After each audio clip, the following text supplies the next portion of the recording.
আচ্ছা বলো তো পায়ের মান কত? তোমরা সবাই কিন্তু মুখস্থ করছো যে পায়ের মান 22/7 ইজ ইকুয়াল টু 3.14।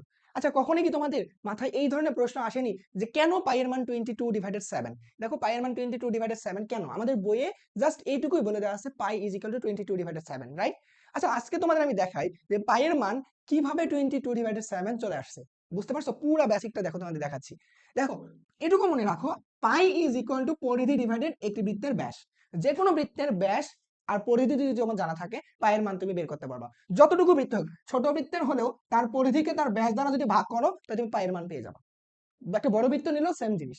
আচ্ছা এইটুকু যদি তোমরা জানো তাহলে দেখো তো আমরা কিভাবে দেখাচ্ছি। ধরো তুমি একটি বৃত্ত নাও, ধরো তুমি একটি বৃত্ত নিলা, এই বৃত্তের একটি ব্যাস চিন্তা করো, এই বৃত্তের একটি ব্যাস যেটা হচ্ছে ধরো এ এন্ড বি, এ বি ধরো আমাদের ব্যাস। বুঝতে পারছো?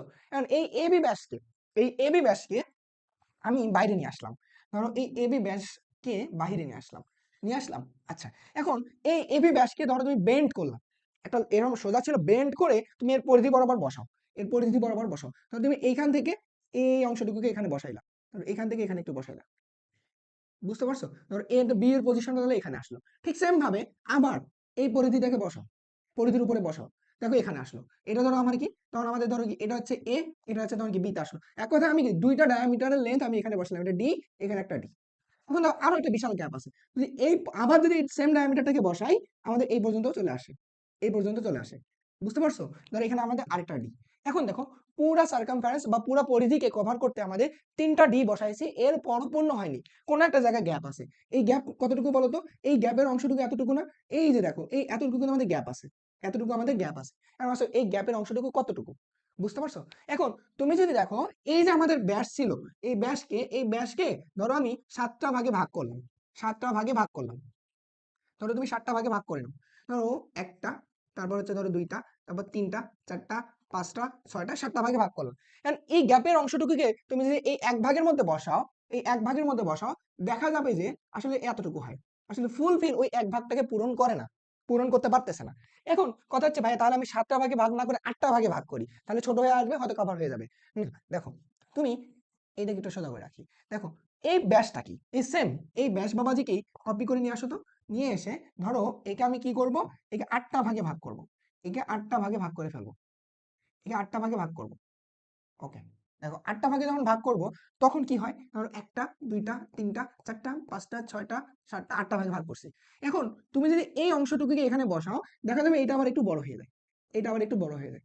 আবার দেখো 8টা ভাগে ভাগ করেও আমাদের এক ভাগে সমান হয়নি, 8 ভাগ করলে এটা বড় হয়ে যায়, 7 ভাগ করলে এটা ছোট হয়ে যায়। আচ্ছা তাহলে আমি এই 7 ভাগের অংশটুকুকে ধরে নিই যে এই অংশটুকু এর পুরোটা সমান, 7 ভাগের 1 ভাগের সমান ধরে নিলাম। তাহলে আসলে এই এতটুকু অংশ কতটুকু বলতো?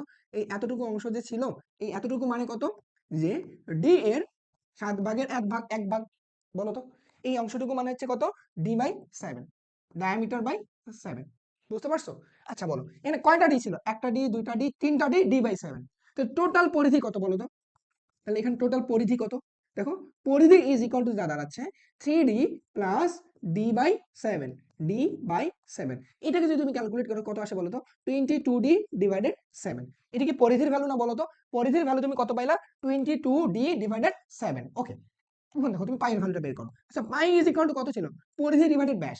পরিধি কত ছিল বলো? 22d divided 7, 22d divided 7। নিচে ব্যাস কত? ডি, ডি যদি কাটা যায় দেখো, দেখো পাইয়ের ভ্যালু কত আসতেছে? 22 ডিভাইডেড 7। এই যে দেখো আমাদের সেই কাঙ্ক্ষিত পাইয়ের ভ্যালু, পাইয়ের ভ্যালু কত? 3.14। বুঝতে পারছো? এখন দেখো এই পাইয়ের ভ্যালু থেকে আরেকটা ছোট্ট ইনফরমেশন তোমাকে মাথায় রাখি, যে দেখো 3.14 না, 3.14 না, মনে রাখবা এই ভ্যালুটা হচ্ছে পাই দিবস। কেমন পাই দিবস? যে প্রতি বছরের 3 মাস, 3 মাসের 14 তারিখ, 3 মাসের 14 তারিখ। 3 মাস কত বলতো? জানুয়ারি, ফেব্রুয়ারি, মার্চ। মার্চের 14 তারিখে, দেখো মার্চের 14 তারিখ, এই মার্চের 14 তারিখ হচ্ছে আমাদের পাই দিবস। দেখবা পাই দিবস হচ্ছে আমাদের মার্চের 14 তারিখ। এই ভ্যালু থেকে আমরা মনে রাখতে পারি। এই ছিল পায়ের ছোট্ট করে ইনফরমেশন।